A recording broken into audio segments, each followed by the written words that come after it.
بسم الله، السلام عليكم. إن شاء الله الجميع بخير. في خطأ كبير جدا للأسف كثير جدا من المخطوبين بيعملوه وقت الخطوبة وهم مش داركين ولا عارفين ولا واعيين عليه نهائيا، اللي هو له علاقة بالتصنع.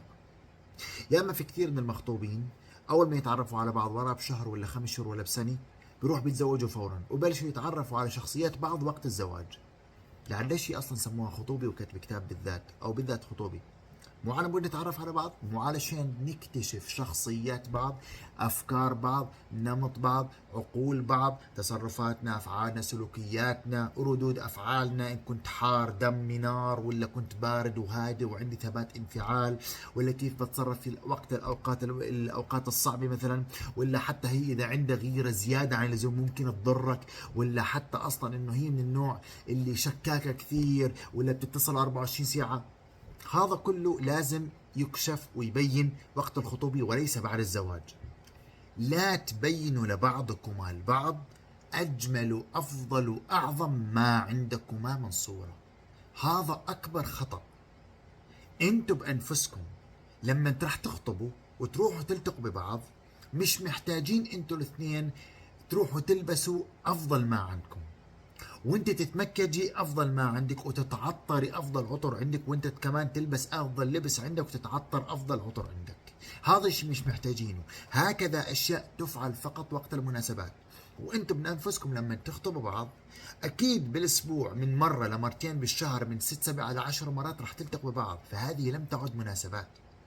وبالذات لما تروحوا تلتقوا ببعض مش محتاجين اصلا كمان تلبس 24 ساعه افضل قميص ولا افضل بلوزه ولا افضل تيشيرت ولا هي كمان افضل فستان ولا افضل بنطلون ولا افضل بلوز. لا، مش محتاجين هذا الشيء نهائيا، لانكم انتم مو 24 ساعه راح تروحوا على المقاهي ولا المطاعم تروحوا بافضل مكان مثلا تتعرفوا على بعض. لا، ممكن انا عن نفسي والعياذ بالله واعوذ بالله من كلمه انا، لما اطلع برا مثل ما عن نفسي بطلع برا بالواقع احيانا كثير اوقات بطلع بالتيشيرت، احيانا بطلع بالبيجامه، لدرجه حتى اروح على مدن كبيره بروح بالبيجامه والتيشيرت، بروح كمان اكرمكم الله بالشحاطه. كذلك لما نطلع مع خطيبتي ممكن اروح اطلع بالشحاطه، اطلع بالبيجامه والتيشيرت، انا راح اروح اتسلى معها، انبسط معها، راح اروح على اماكن اتمشى معها اقل شيء ربع نص ساعه لحالنا، مش محتاجين نظهر 24 ساعه امام الناس. احنا راح نكتشف شخصيات بعض لبعضنا البعض، مش راح نكتشف شخصيات بعض للآخرين. المجتمع كله ملوش علاقة فينا نهائيا. أنا مش محتاج أبهر الناس، ولا محتاج أصلا أبهر خطيبي ولا أبهر خطيبتي.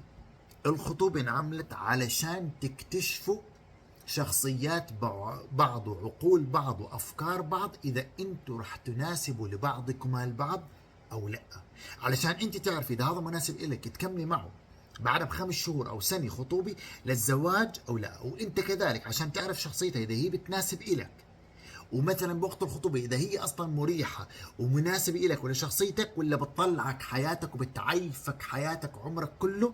بالذات وقت الخطوبة الحالة مش محتاج تدفع أقل شيء من 10,000 ل10,000 دولار فقط للمهر على الفاضي. ممكن باختصار مثل ما رب العالمين ذكر بالقرآن الكريم: إمساك بمعروف أو تسريح بإحسان. تشوفوا نفسكم مش مناسبين بعض، خلص أنتم مو أول وآخر مثلا اثنين بالدنيا مخطوبين تخطبوا بعدين تفسخوا الخطوبة، ولا تبينوا شخصياتكم على طبيعتكم وحقيقتكم وعفويتكم وكل واقعكم الحقيقي اللي بتعيشوا فيه بعيد عن بعض. كذلك لما تروحوا على المطاعم انت كلي مثل ما بالضبط لما تاكلي بالدار، ايه، وحتى لما تروحوا تقعدوا مع بعض وما حدا بيشوفكم ولا حتى اصلا حدا بيشوفكم، كلي مثل ما بتاكلي بالدار، وانت كذلك كل مثل ما بتاكل مع اصحابك ولا مع اهلك بالدار. لا تبيني لها افضل ما عندك، لا تبيني له اجمل ما عندك، هذا غلط. هذا بس التيار والقطيع اللي بيعملوا بواقعنا. انت خليك واقعي، انت واقعك الخاص فيك اللي ملوش علاقة بغيرك، خليك انت كذلك بواقعك اللي ملوش علاقة بغيرك. انتوا بدكم تتعرفوا على بعض عشان تشوفوا اذا انتوا بتناسبوا بعض او بتناسبوش.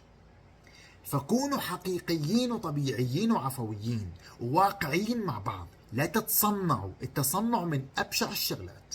ذكروا دائما هذا الشيء. السلام عليكم.